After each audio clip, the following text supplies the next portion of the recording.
GMDC ground ખાતે તેઓ સંબોધન કરવાના છે, એક બેઠકમાં હાજરી આપશે અને ત્યારબાદ તેઓ ભુવનેશ્વર જવા માટે રવાના થશે।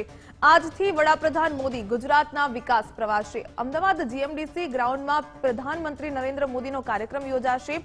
16 સપ્ટેમ્બરના રોજ જીએમડીસી ગ્રાઉન્ડમાં ભવ્ય સન્માન સમારોહનું આયોજન કરવામાં આવ્યું છે। ત્રીજી વાર વડાપ્રધાન બન્યા બાદ પ્રથમવાર તેઓ ગુજરાતની મુલાકાતે આવી રહ્યા છે, ત્યારે આ સમારોહનું આયોજન કરવામાં આવ્યું। પ્રધાનમંત્રી 10,800 કરોડથી પણ વધુના વિકાસ કાર્યોની ભેટ આપશે। પીએમના કાર્યક્રમને લઈને તૈયારીઓને હાલ તો આખરી ઓપ આપવામાં આવી રહ્યો છે। મુખ્યમંત્રી ભૂપેન્દ્રભાઈ પટેલે તમામ તૈયારીઓની સમીક્ષા કરી, ત્યારે તમામ સુરક્ષાને લઈને પણ મુખ્યમંત્રીએ કડક સૂચનાઓ આપી છે। આપણે જીએમડીસી ગ્રાઉન્ડ ઉપર વીવીઆઈપી બંદોબસ્ત છે, એના માટે પોલીસ દ્વારા બંદોબસ્ત ગોઠવી દેવામાં આવેલા છે। એમાં પોલીસ અધિકારી અને કર્મચારી મળીને 2,500થી વધારે પોલીસ ફોર્સ તૈનાત કરવામાં આવ્યું છે। એની સાથે સાથે પોલીસ દ્વારા સતત આ જગ્યા ઉપર ચેકિંગ કરવામાં આવી રહી છે।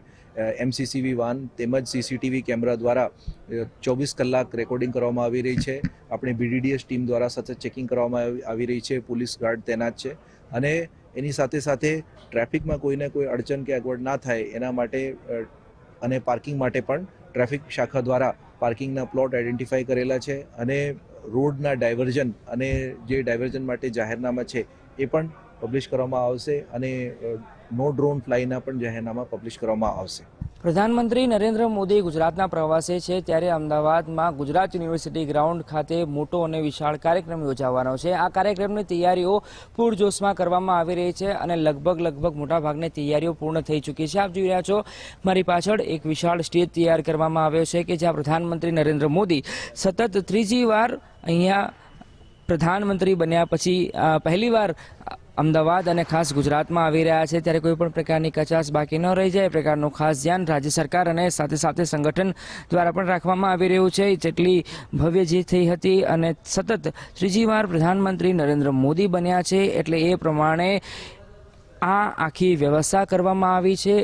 મોટું ગ્રાઉન્ડ છે ગુજરાત યુનિવર્સિટીનું, જીએમડીસીની ઓફિસ આવેલી છે એની પાસે, ત્યારે આ વિશાળ ગ્રાઉન્ડમાં 50,000થી વધારેની માનવ મેદનીની અહીંયા કેપેસિટી છે, ત્યારે મોટી સંખ્યામાં લોકો અહીંયા સમાવેશ કરી શકાય છે, એટલા માટે જ આ ગ્રાઉન્ડની પસંદગી કરવામાં આવી છે અને આપ જોઈ રહ્યા છો કે તૈયારીઓ હાલ ચાલી રહી છે અને એને ફાઇનલ ટચ આપવાનો પ્રયાસ પણ કરવામાં આવી રહ્યો છે। કેમ કે હવે જ્યારે એક તરફ ઈદનો તહેવાર છે, સાથે સાથે ગણેશ મહોત્સવનો તહેવાર ચાલી રહ્યો છે, ત્યારે પોલીસ બંદોબસ્ત પણ અહીંયા રાખવામાં આવ્યો છે। કોઈ કચાશ એમાં બાકી ન રહી જાય એનું ખાસ ધ્યાન રાખવામાં આવી રહ્યું છે, ચોકસાઈ રાખવામાં આવી રહી છે। અને પોલીસ બંદોબસ્તની વાત કરું તો 2,000થી 2,500 જેટલા પોલીસકર્મીઓ ખાસ આ જે કાર્યક્રમ સ્થળ છે એના બંદોબસ્ત માટે તૈયાર રહેવાના છે। સાથે સાથે આઈપીએસ અધિકારીઓ સાથે સાથે એસીપી કક્ષાના અધિકારીઓ પણ આ કાર્યક્રમ સ્થળ પર રહેવાના છે અને કોઈ